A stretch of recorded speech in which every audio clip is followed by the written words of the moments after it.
We have some changes coming to Florida. What's going on, guys? I'm certified meteorologist Jonathan Kagas. In this video, we're going to talk about a big pattern change, first subtle early on, and then bigger towards the weekend. It's going to bring some drier air to a lot of the state of Florida that has been inundated by 5 to 10 plus inches of rain over the last week, especially on the east, the Atlantic coast of Florida. We'll go over the North Florida, Central Florida, South Florida forecast as well. And then as we get towards the end of the video, that's when we could have the big change. What looks to be the first big fall front of the season is on the horizon. Before we break all that down, and we'll talk about the tropics too at the end of this video. If you want to stay updated on all things Florida weather, you have to hit subscribe. If you happen to find this content helpful, please give it a thumbs up. It really does help us out a lot. All right, here's the water vapor imagery. You guys know I love to show this because it really tells the story. It's the moisture about 15 to 20,000 feet above your head. Our front is finally moving. Look at all that orange.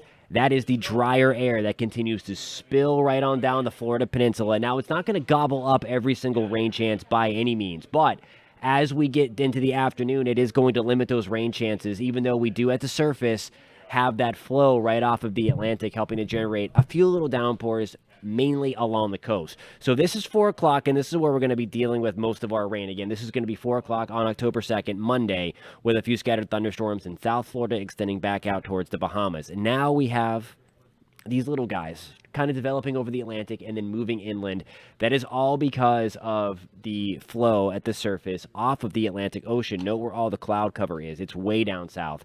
Keys, Bahamas, toward Cuba. That's because that front has kind of pushed there and it's forcing everything up in that direction. Once we get into Tuesday morning, most are good, but don't be surprised again if on your commute into work there are a few little guys around Daytona Beach, closer to West Palm, closer to Miami, Fort Lauderdale as well.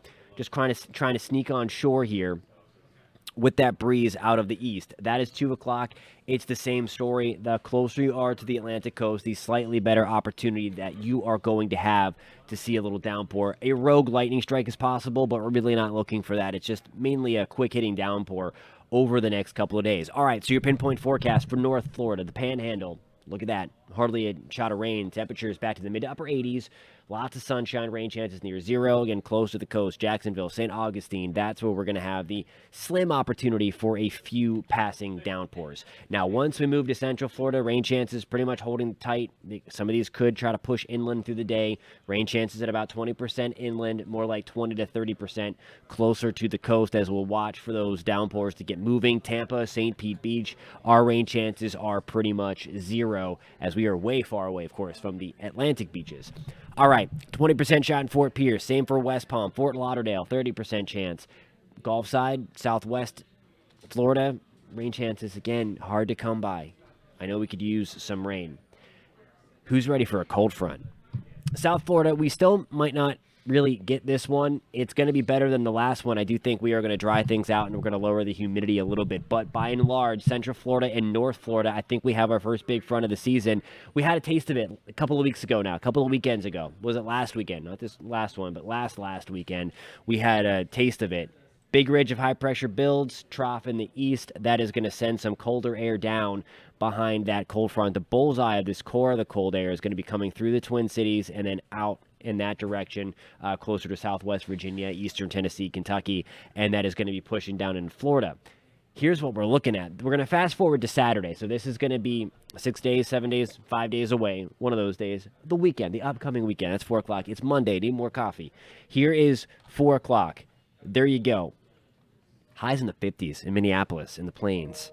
That is all coming in that direction. So here we go, Sunday morning in Pensacola, North Florida, especially interior North Florida, just over the Alabama or Georgia line. You might want the light jacket. I think a lot of us are going to wake up in the 50s. Orlando, point south, we're still in the 70s, although it may feel better because some of that drier air, less humid air starts to work its way back in. Highs on Sunday. Look at that. Pensacola only in the 70s? That's crazy. 83 degrees in Orlando, still a little bit toasty in South Florida, but the air is going to be much, much drier. This is going to be a super comfortable 73 degrees. So if you're working outside on Sunday, I mean, that would be the day that I pick. Saturday is probably going to be nice too, comfort-wise. But Sunday's going to be gorgeous. Highs in the upper 70s and lower 80s. A lot of dry air. Monday morning, I think we'll wake up in the 60s in Orlando. Probably still low 70s in South Florida, but it's going to be that drier feel So we're going to start to feel a little bit better anyway. On to the tropics. And we're going to break that down in more detail, of course, as we get closer to that for the week. We'll go town by town, city by city through Florida. I just wanted to give you kind of that preview that we are pinpointing that. There's still some uncertainty as to just how much cold air is going to be available there, but I do think we are going to get it, and I do think at the very least it's going to be much less humid. Latest on Philippe, tropical storm still doing weird things. It's impacting the Leeward Islands with some heavy rain, expected to become a hurricane. This has been kind of like a soap opera as the tropics turn. Between Rina and Philippe, Rina is gone. That one lost the battle, kind of the interaction. So Philippe was the dominant one and will continue to be that. It's still very, very weak. It's very disorganized. It's not till it gets up toward Bermuda that we're looking for this to become a hurricane. At least that's the official hurricane forecast, but it continues to struggle. Still a lot of uncertainty as to where it goes, but the one thing that is certain, it is not coming to Florida. So we can be thankful for that. And again, I do think in the short term, the tropics are going to quiet down.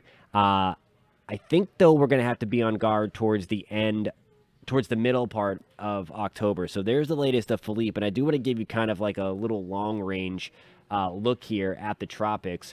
First and foremost, what we're looking at here, these big blobs on your screen. The United States is over here where my mouse is kind of going all crazy. The darker the green, the bigger the anomaly for rising motion, okay? When air rises, that's when we get the thunderstorms to develop, and eventually, if the atmosphere is conducive enough, we can produce thunderstorms. So or tropical systems, I should say. This is through the first week of October, and we see the big green blobs over the eastern Pacific, west of Central America, west of Mexico.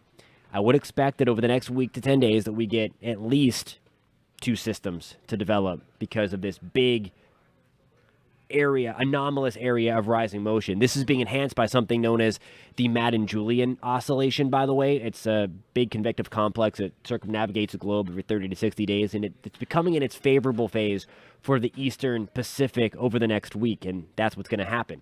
There's the ensembles. We're looking for the clusters. Cluster 1, Cluster 2, west of Mexico. So there's some big-time certainty that we get some storms in the eastern Pacific. So, okay, you're like, why am I showing you the eastern Pacific? Why do we care? Because look at what happens in the second week. It moves, that green blob. The Madden-Julian oscillation comes into phase for the western Caribbean and the Gulf of Mexico. You see the rising motion anomalies then move towards the Gulf, the western Caribbean, and even the southwest Atlantic. So there was good kind of confidence or high confidence that we would get something in the eastern Pacific. The favorability zone then becomes the western Caribbean and Gulf of Mexico as we move towards October 15th. This is going to be that week of October 15th, so that second week of October. I think we really need to be on guard for the second and third week of October as the favorable phase of the Madden-Julian oscillation moves over into our part of the world to potentially give us a uptick in tropical activity somewhere in the western Caribbean. That would favor climatology as well. That's where we would typically look once we get here. But nonetheless, I do think we could have a ramp up in tropical activity as we move through the second part of October. Alrighty, guys, if you found this information informative, please give it a thumbs up. If you want to stay updated on all things Florida weather, please hit that subscribe button. We'd love to have you on board. Post in the comments where you're tuning in from. Let me know how much rain you got over the weekend. Would love to know if you got the rain anyway, and we will catch you next time.